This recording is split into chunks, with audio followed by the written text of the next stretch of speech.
Sistem pencernaan manusia. Pencernaan manusia terjadi ketika makanan berada di dalam mulut dan dicerna oleh organ-organ pencernaan yang spesifik.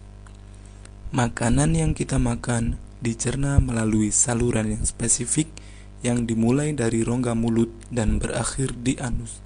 Saluran ini disebut dengan saluran pencernaan. Saluran pencernaan terdiri dari buccal cavity atau rongga mulut, esophagus atau kerongkongan, stomach atau lambung, large intestine atau usus besar, small intestine atau usus halus, rektum, dan anus. Makanan dapat dicerna dengan baik jika memiliki berbagai macam bagian dari saluran pencernaan. Mencerna makanan menggunakan sekresi dari kelenjar saliva, liver, dan pankreas yang berada di dalam organ pencernaan. Mulut dan rongga mulut. Proses memakan pada manusia terjadi di mulut. Proses ini disebut dengan mengunyah, yaitu mencerna makanan yang dibutuhkan di dalam mulut dengan sendirinya. Apa yang terjadi selama kegiatan tersebut? Makanan yang kita makan secara mekanik di mulut akan menjadi potongan-potongan makanan yang lebih kecil.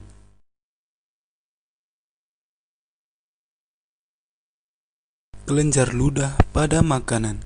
Selama proses mengunyah, makanan bercampur dengan saliva atau ludah. Saliva mensekresi dari kelenjar saliva yang terletak di depan telinga dan di antara kedua sisi apeks lidah.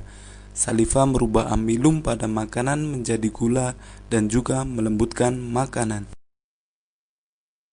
Lidah.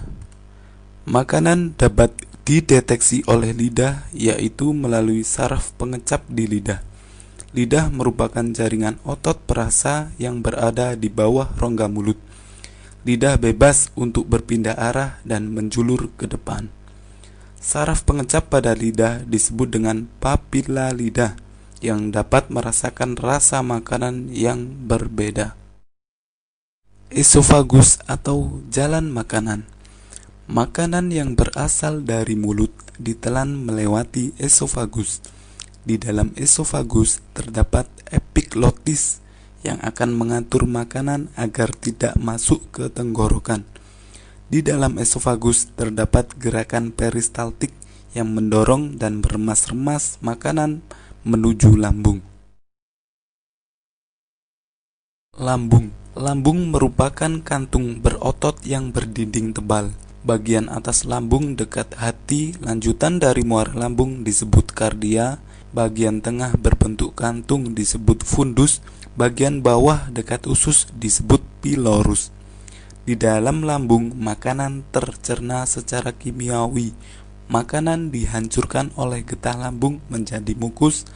Getah lambung terdiri atas air, asam lambung atau asam klorida, serta enzim pencernaan yaitu pepsin, renin, dan lipase. Proses pencernaan juga terjadi secara mekanik, karena dinding lambung tersusun dari otot yang mengalami fase kontraksi dan relaksasi. Usus halus. Usus halus merupakan saluran paling panjang sekitar 7,5 meter. Proses pencernaan berlangsung secara kimiawi dengan bantuan senyawa kimia oleh usus halus serta dari kelenjar pankreas yang dilepas ke usus halus. Hati merupakan kelenjar terbesar pada tubuh manusia yang terletak di atas lambung sebelah kanan dan berwarna coklat. Hati mensekresi cairan yang berasal dari kantung empedu atau gallbladder. Kantung empedu berwarna kehijauan yang berfungsi mengemulsi lemak dan menetralkan asam. Pankreas. Pankreas berbentuk seperti daun dan berwarna keabu-abuan yang terletak di bawah lambung. Pankreas menghasilkan getah pankreas yang terdiri atas air, garam, sodium bikarbonat, dan enzim. Enzim tersebut adalah amilase, lipase, dan tripsinogen yang belum aktif. Amilase berperan mengubah zat tepung menjadi gula, lipase berperan mengubah lemak menjadi asam lemak, sedangkan tripsinogen berubah menjadi tripsin, dan tripsin mengubah protein menjadi peptid dan amino. Makanan yang telah dicerna siap untuk diedarkan oleh darah.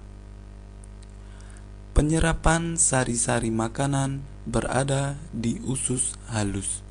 Sari-sari makanan diserap oleh usus penyerapan atau ileum yang dilakukan oleh junjot usus atau villi yang menjadikan permukaan penyerapan menjadi luas. Villi tersusun oleh pembuluh darah, pembuluh limfa atau lakteal, dan sel epitelium. Zat-zat seperti asam amino, glukosa, vitamin, dan mineral diserap oleh pembuluh darah yang berada pada villi. Darah yang mengandung sari-sari makanan diedarkan menuju hati untuk disimpan, dan yang lainnya diedarkan ke seluruh tubuh. Proses ini disebut dengan penyerapan. Makanan yang tidak tercerna dan terserap menuju ke usus besar. Usus besar merupakan persambungan usus halus yang memiliki panjang sekitar 1,5 meter. Fungsi usus besar adalah mengontrol kadar air sisa makanan.